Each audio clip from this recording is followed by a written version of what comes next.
Has anybody here heard of the Center for Volunteer Caregiving? One person, yay! We've actually been around for 27 years. I feel like we are one of the best kept secrets in Wake County, and I'll tell you a little bit more about what we do in a minute. But today, we're going to talk about caregiving. And there are caregivers, but even if you're not currently a caregiver, I promise you there is something in this next hour or so presentation that you will take away and be able to use. So first of all, I'm going to talk about what is a caregiver. Next, we're going to explore the challenges of caregivers. And I'm going to get out of the way because I now realize that I'm standing right in front of people's view. We're going to review a few tools to help caregivers and cover a few resources for caregivers in Wake County in particular. So what is a caregiver? Who is a caregiver? We think of caregivers as any unpaid person giving care to another person. This could be a family member, a spouse, a sibling, a child, and it could be an in-law, but it could also be a friend or a neighbor as an unpaid caregiver. Now, caregivers are different from the terminology we use is you could say formal caregiver or a actual care provider is what we typically refer to as somebody who's receiving payment to provide care. But caregivers are typically thought of as unpaid. Many of you here may be caregivers for an individual with cancer. If you're thinking, I'm just doing what I want to do for the person I love, you're probably a caregiver. You may not even realize you're a caregiver. You may not think about it because it just comes naturally to you. It's just something you want to do. It's pretty staggering. Right now, there are 17% of the adult population in the U.S. is a caregiver. 13.5% are caregivers for adults over 50. We also refer to parents who are taking care of children with special needs as caregivers. So that's why I have those two stats there. So we've got a lot of people giving care in the United States and the world, but we're just going to focus on the United States. So why is everybody talking about caregiving? First of all, it's not something you provide in isolation. When you have to become or need to become a caregiver, your life, your social life, your work life, professional life, everything that goes on in your world doesn't come to an end. But all of a sudden, you now have caregiving responsibilities on top of that. Because not only are you running your life, you may be helping somebody else manage theirs. And that brings with it some pretty big challenges that we'll talk about in a minute. There is, of late, an increased awareness about the impact on the caregiver's health when they are a caregiver. There's been some studies, and so people are becoming more aware of what it means to your health as a caregiver. And of course, limited financial resources are placing a huge burden on caregivers. And that has come to light, and I'll talk a little bit more about that as well. The healthcare and social service systems that provide support to caregivers are incredibly complex. They are real head scratchers, and it's not easy to get into those systems. And you oftentimes you need experts, specialists, to help you navigate those systems. So that's another reason why understanding caregiving is a buzz these days. And then finally, there's a shift in population demographics, which is creating the need for more people to understand caregiving and its impact. So in the next Well, from last year until 2016, so about a 40-year time span, the number of people ages 65 and older in America is going to double. That's pretty amazing. This, I just heard this at a conference I went to about a few weeks ago. This is the first year in history that in America there are more people over the age of 60 than under the age of 18. And think about this. The last of the baby boomers have still not hit the age of 60 yet. We still have 5 or 6 more years to go before all the boomers hit the age of 60. So that's what I think of that. I tried to, this will tell you that I'm at the tail end of the boomers. I tried to figure out how to embed a meme in the PowerPoint, and I think I need a 12-year-old child to show me how to do it, because I couldn't figure it out. So you get a picture of a cat. So the financial reality, and this really brings it home. And this is from a study. So a couple of years ago, we found that people in their mid-50s to early 60s only had $107,000 saved, which equates to about $310 a month once you hit retirement. So what we're seeing is that people, as they're aging, they're not really ready financially to retire. I mean, this is pretty amazing. I've been fortunate enough to be in jobs pretty much my entire life where I had retirement plans, you paid in, you may or may not have got matching, and you just kind of forget about it. But many, many jobs don't have that as a benefit. And so now we're seeing what's going on. People aren't ready. And of course, who knows about Social Security? And the fact of the matter, and I think it's really a result of the first statistic I have up here, more people are working longer. Part of that is the maximum benefit for Social Security kicks in once you're 72. So a lot of people are working a few more years to get closer to that. Some people are working longer because they have to. They don't have the savings. So we're seeing a financial burden very different from what it was 20 years ago. So what does this all mean for caregiving?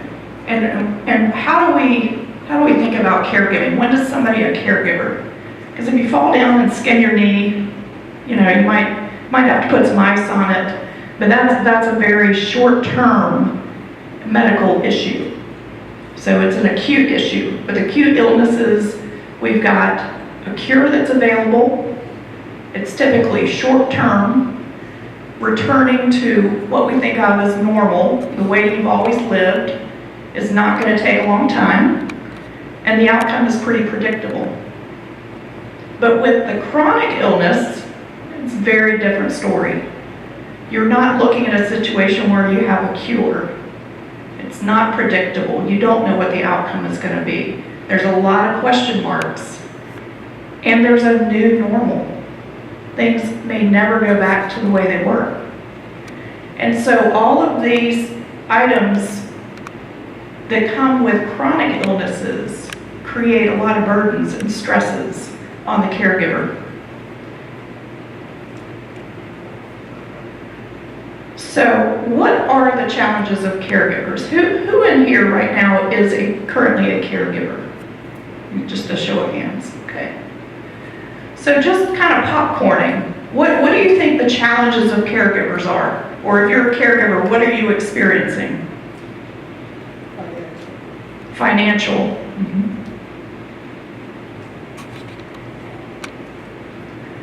Social issues. I mean, you're not able to go out and do things that you normally do, like going out to eat initially anyway, long-term maybe. So you're experiencing social isolation. You're not able to get out like you used to and do the same types of things. Mm-hmm. What else? What are the other challenges of caregivers? Limited time to get everything done. You don't get a new 28-hour day. You're still stuck with the same 24 you've always had. exactly. Not enough time. That Transportation skills. times are a problem for some of the patients' families that I've met. Transportation, time, exhaustion. Transportation, time, and Labor exhaustion. of love, and yet they're hating it. It's an emotional roller coaster. Exactly. It's that emotional roller coaster, and you feel like you can't get off of it. Yeah. You're going to care for them until you don't have another ounce of energy in your body to do anything else. Exactly. Yes? Frustration. Frustration. Everything's out of control. Yeah. It's incredibly frustrating. Maybe one of the most frustrating things ever. They think you're nagging. They think you're nagging. Do I need to have a talk with Bob? I got, not being able to fix the problem, say, hiding your tears. Not being able to fix the problem and trying not to show the frustration and the emotions that you're feeling. It's a great point. And that's really difficult, yeah. So, I think a few of the things y'all mentioned are in my list. I don't think anybody mentioned the impact on your health, because it does take a toll on your health. Blood pressure goes up. I've heard of caregivers getting diabetes. Of course, part of that may be that their diet changes. They're not taking care of themselves. You have issues of grief. Even before a loved one passes away, you're still grieving a change, right? I heard somebody describe it as, I had to basically think of my husband as having died, and I had to fall in love with a whole new person, because she knew he would never be the same. And I thought that was a really eloquent way of putting it. You have to kind of relearn the individual. We've got resentment, which we mentioned, role changes, finances, frustration. All of these are very legitimate and real challenges of caregiving. So why do family caregivers need tools? Why do y'all think family caregivers need tools? You need a support system. Mm-hmm. Yeah. Why else would you need a tool to help you? Yeah. So you can cope. So you can cope. Yep. Any other thoughts about why you would need a tool as a caregiver? So I think those are great points. I think it can be summarized in one statement. You can't take care of your loved one if you're not there. If you don't have the energy and the emotional ability to do it. So you need tools to help you take care of you so you can continue to take care of them. So managing self-care is the first tool I'd like to talk about. And to manage your self-care, you first of all have to take responsibility for getting your needs met, right? You're so busy taking care of somebody else's needs and taking care of someone else, you kind of forget that you still have needs yourself. And you've got to take responsibility for that. You also need to be realistic about your loved one's condition and where they are in the stages and what it means to you as a caregiver. And you just got to be realistic. Seeking solutions for what you can change and letting go of anything you can't change. And this goes back to being realistic about what you can and can't change. You got to be realistic about it to be able to fairly assess what you can do and what you just need to let go. And that letting go is a really challenge. It's probably the hardest thing. You're exactly right. Letting go is so hard. You need to communicate effectively with others. Now, I'm not going to talk a lot about communication today, but I will give you a resource later that will give you a lot of communication tools. Dealing with your emotions. I mean, that's hard. You gotta have a little chat with yourself. Kind of check in with yourself and see where you are and how things are going. And then writing down your self-care goals and finding a way to be accountable is another way to effectively manage self-care. And we're actually going to practice that in a few minutes. So identifying and reducing personal stress is another tool that you need as a caregiver. And actually, as just a person living in this world, whether you have a job or you've got a big family, you don't have to be a caregiver to be subjected to stress. But identifying and reducing stress are important, particularly for caregivers. So you've got to recognize the warning signs early. What do y'all think the warning signs of stress are? What's a few warning signs? Unable to sleep, Lack of sleep, anger, anxiety, loss of appetite, or overeating. It goes both ways. If only it was loss of appetite. there might be a caregiver diet, I don't know. It's called comfort, yeah. It's not necessarily healthy, but Right. Chocolate, yeah. Check. Or wine, or chocolate and wine. You've got to identify the sources of your stress. Identify what you can and can't change, and take action. So what I'd like to do, if y'all will pair up, I think we've find a buddy or two, if you're at a table by yourself, kind of merge with another table. And I'd like for y'all to take a few minutes and share with each other what are your warning signs for stress and what are the sources of stress for you. And I'll give you about 4 minutes to share that with each other.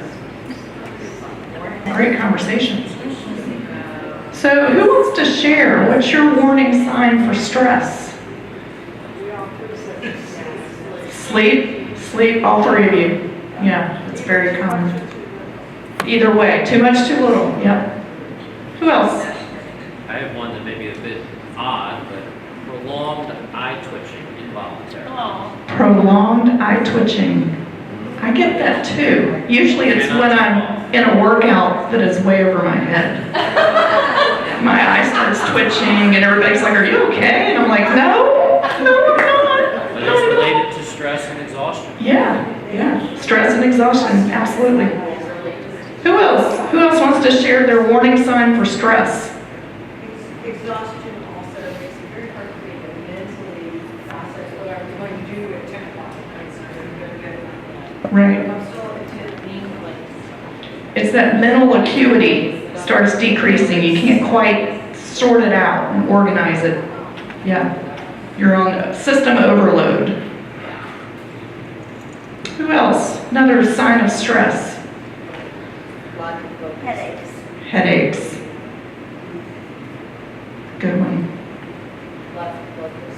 Lack of focus. It is really hard to focus when you're stressed out. So, what are the sources of stress? We've identified the stress, but you got to track it back to something, right? I mean, I get road ragey.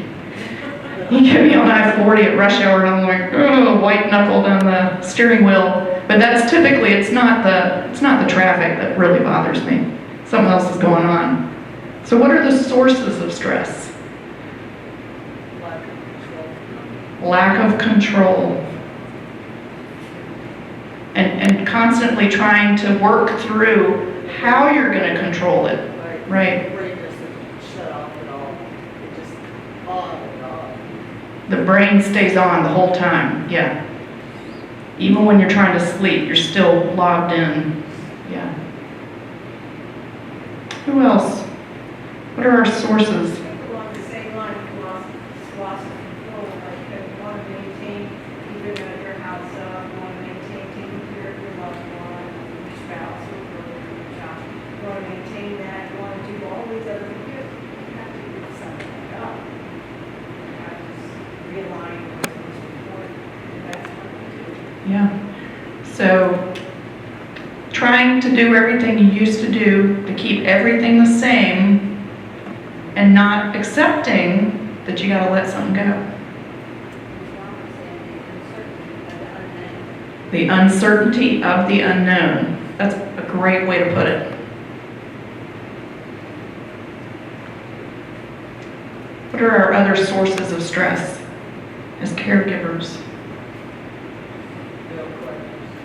Bill collectors. Those medical bills really pile up. Yep, they sure do. So what happens when you neglect your stress? Say that again? You get sick. Absolutely, it impacts your health. Relationships break down. And I'm not talking about just your relationship with a caregiver, your relationships with your family and your friends. You don't want to talk to anybody. Yeah. You retreat. It's a defense mechanism. You're going to retreat inside yourself. Absolutely. Where it's safe. But is it safe? No. There's power in numbers. Feeling burned out. Depression. Or defeated. Yeah. You give up. Wave the white flag. I can't handle this anymore. There's nothing I can do. Yeah. So all these are the results of neglecting stress. But there's ways to reduce stress. But you need to recognize that there are also some big hurdles first. So one hurdle is not having any ideas about how you're going to reduce your stress. I mean, you're stressed out. You're not thinking clearly. Your brain is just kind of spinning on your medical bills, the uncertainty of your caregiver's condition, and you're out of ideas. Another barrier to reducing stress is if you try to pick an activity that is too difficult, too involved, or too time-consuming. So you kind of take a bigger bite of the apple than you really need to. And then trying to actually reduce your stress becomes even more stressful because of whatever you tried to do. Another barrier to reducing stress is picking an activity that you really don't want to do. Like yard work. For some people, digging in the dirt in the backyard is very therapeutic. For others, it's their worst nightmare. You want to pick something that's right for you, and not because somebody told you it would be good for you. You need to own what you do.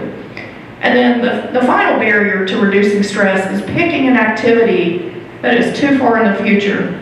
If you're at a point where you need to reduce stress, you need to do it now. Planning a vacation that's 9 months in the future is not going to help. Because you still got 9 months, you got to clear. And that stress is just going to build. So you need to find an activity that's close in time to where you're feeling it.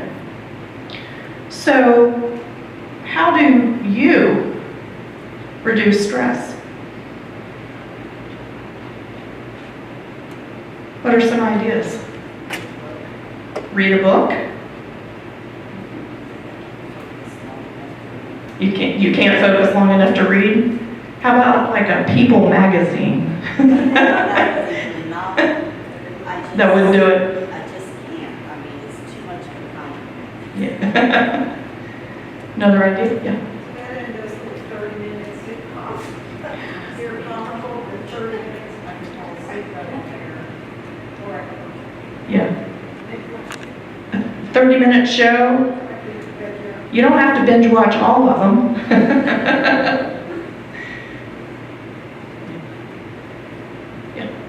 Okay,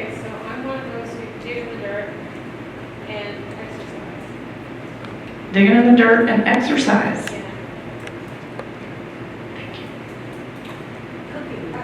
I prioritize, I try to eliminate things that are not a priority. And then I always done this, I write down things that I feel are my priorities to accomplish that day. And then I can scratch them off, and maybe doing the laundry or putting bird seed in the bird feeder. But those are, and I feel like I've accomplished something that takes me away from the other situation. So even a chore, like cleaning, doing laundry, filling the bird feeder, No, I don't. not cleaning, okay, not cleaning. But doing laundry, you put it on the list, and then you can cross it off the list. So you pick something that's under your control, you put it on a list, and there's that therapeutic value of crossing it off the list. And now it's done. And that's one less thing you have to worry about. It may only be 2 things in the whole thing, but when everything else is scattered, there are a couple of things that you needed to do. Yeah. I heard another. I would say for me, it's entirely shutting off the mental completely and switching it all over to physical. And that would be exercise. For me in particular, it's weightlifting. Just completely turning the brain off. Because if I'm reading or if I'm watching TV, I'm still thinking. Yep.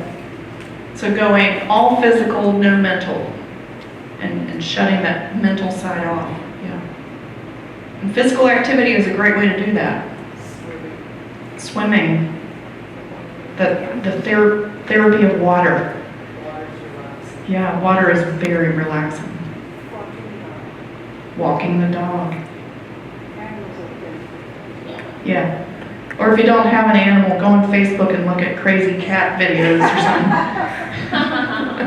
That's almost as good as a 30-minute sitcom. So I've handed out a list of stress-reducing activities just to give you some ideas. Some of those may be great for you, some of those may not. But, and some of them may be on that list, maybe things you haven't thought of. But just to give you some ideas of things you can do to release stress. But remember, stress reducers are very personal. So what reduces your stress does not necessarily reduce someone else's stress, right? Skydiving. I'm never going to pick that as a stress reducer. But some of you may love it. The thrill, the scare the pants off of you. Yeah, you go right ahead. It's all you. So another tool for caregivers is paying attention to your self-talk. We all have a little monologue going on in our heads all the time, right? Even when you try to exercise your way out of it, there's still a little loop. And what that conversation we're having with ourselves, that conversational internal loop can really impact your outlook and the way you react to stressors. It has a serious impact on your self-esteem, your level of confidence. So if your self-talk is positive, it's going to help you achieve goals. You're going to have some confidence, and you're going to talk yourself into doing stuff and getting it accomplished.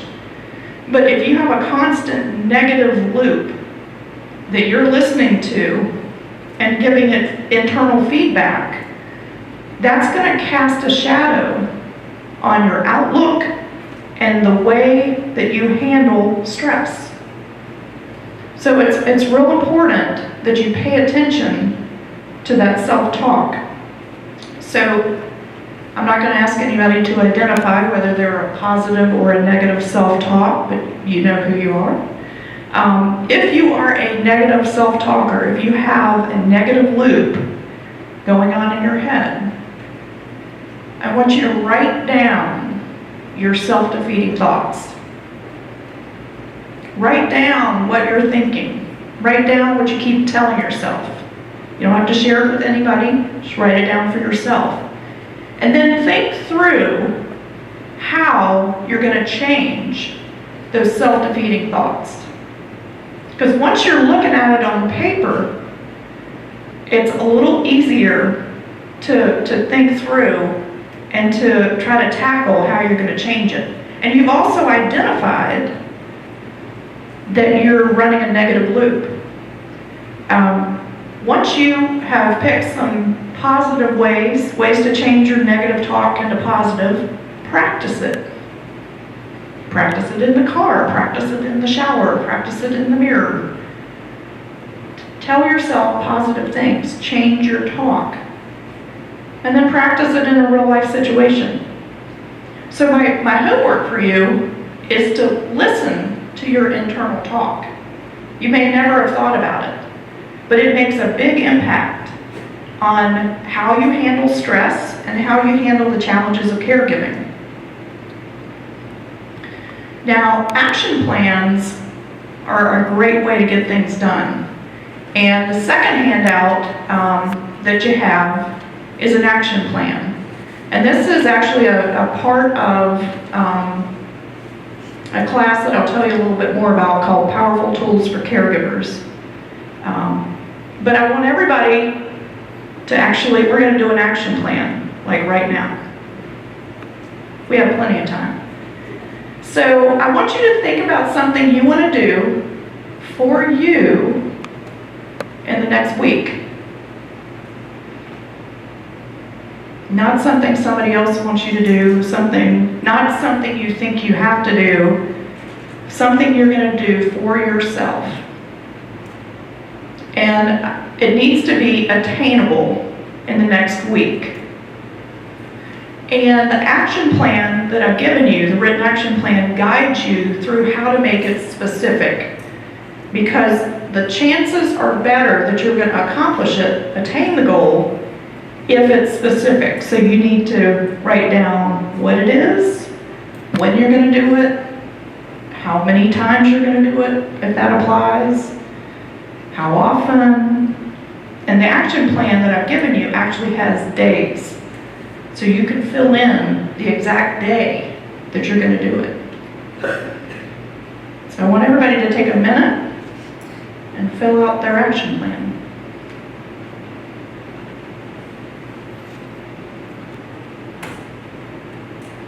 Does anybody want to share what their goal is for the next week? Yeah.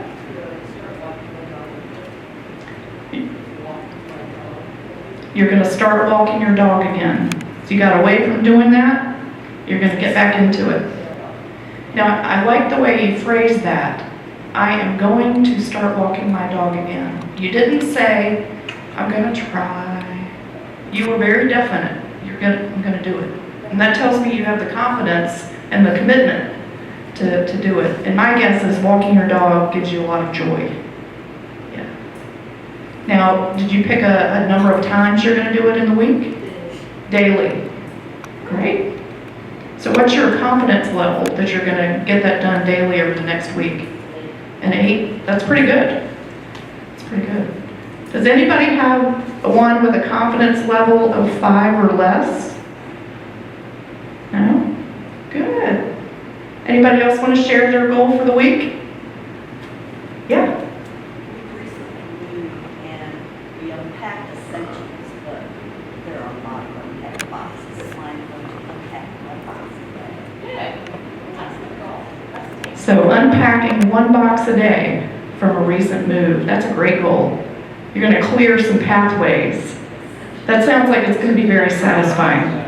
It will. It's important for my husband because he talks me out. See, you've really given thought.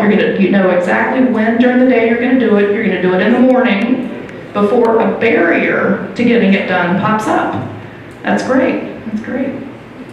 So we do this in our Powerful Tools for Caregivers class, and we actually do this every single week.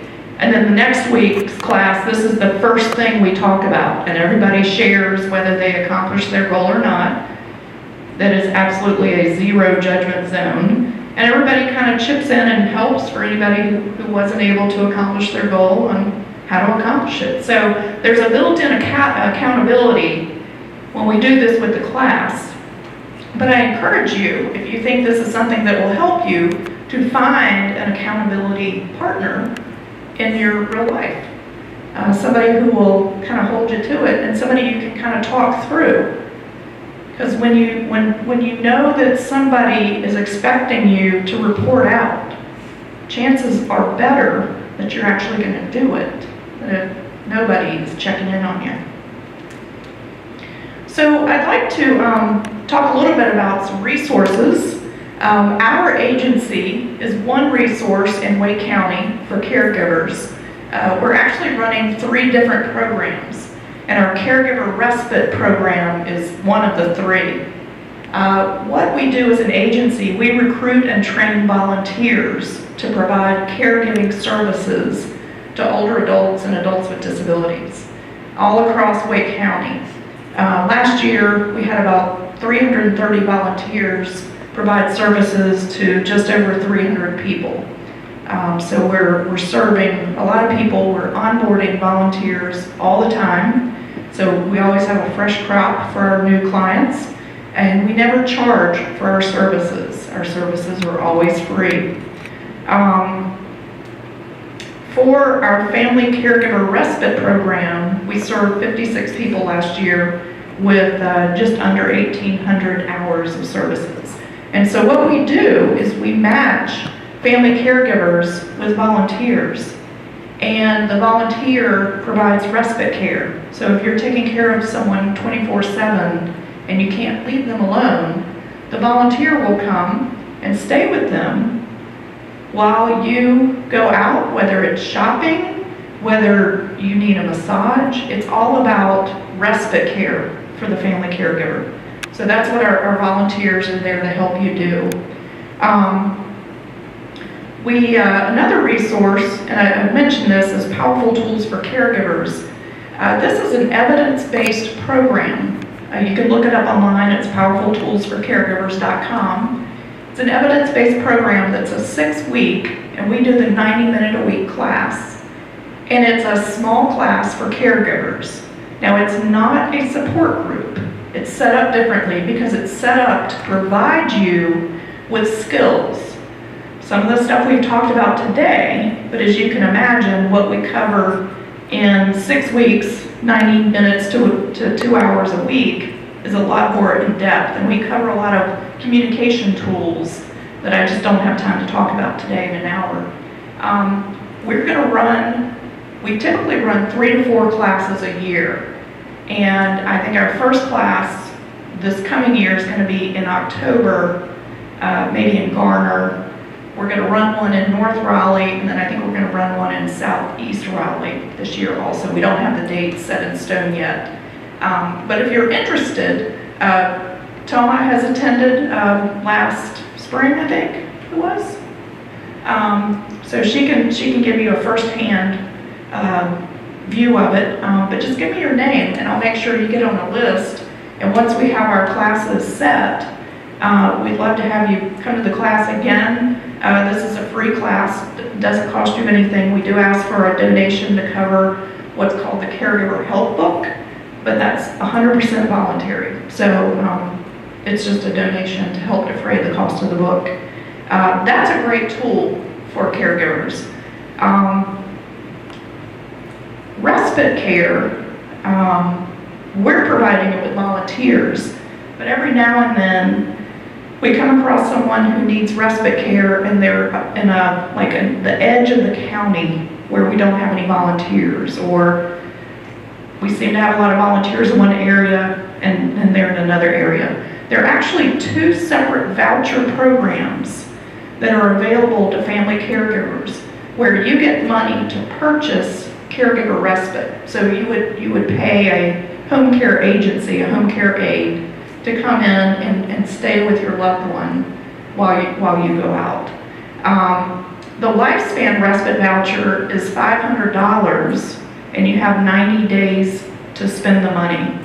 And we're at the front end of the fiscal year. Their fiscal year starts, well, they start issuing the vouchers in August. And they issue vouchers until they run out of money. Last year, they were issuing vouchers all the way through May. So there's a good bit of money there. But if you are in a situation where maybe you're not in Wake County, I can help you get into that process. The lifespan respite voucher, an agency or social worker, we actually have to make the application for you. And it's all online. It happens pretty quickly. In fact, I submitted an application for somebody last week and they approved it within 24 hours. So it's a process that moves pretty quickly. The Project Care vouchers are actually focused on people with Alzheimer's and dementia. So they're focused on caregivers taking care of people with dementia and Alzheimer's. And then of course there's lots of paid home health providers in our area. And I feel like the agencies grow every day. We have a wealth, lots of options. And the rates differ, but they're usually around $20 to $25 an hour. Palliative care is another option. And we have several agencies providing palliative care, one of which is Transitions Life Care, formerly known as hospice, but they do a whole lot more than just hospice. And then finally, support groups are a great option. And there's a lot of support groups for different types of diseases in our area. So any questions before we wrap up?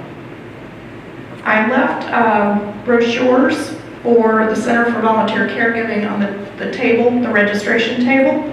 So if you want to learn more about our agency and the other two programs, we do in-home connections, which is friendly visiting, telecare, and some light housekeeping for older adults in Wake County who are isolated. They don't have friends or family to help them. And then we're also running a transportation program also with our volunteers. And this is escorted. The volunteer picks up the individual at their home, takes them to the medical appointment or to a grocery store, helps them, takes them home, and helps them get back. So it's a little different transportation from county-provided transportation. Any questions about caregiving? No? All right. Well, thank you.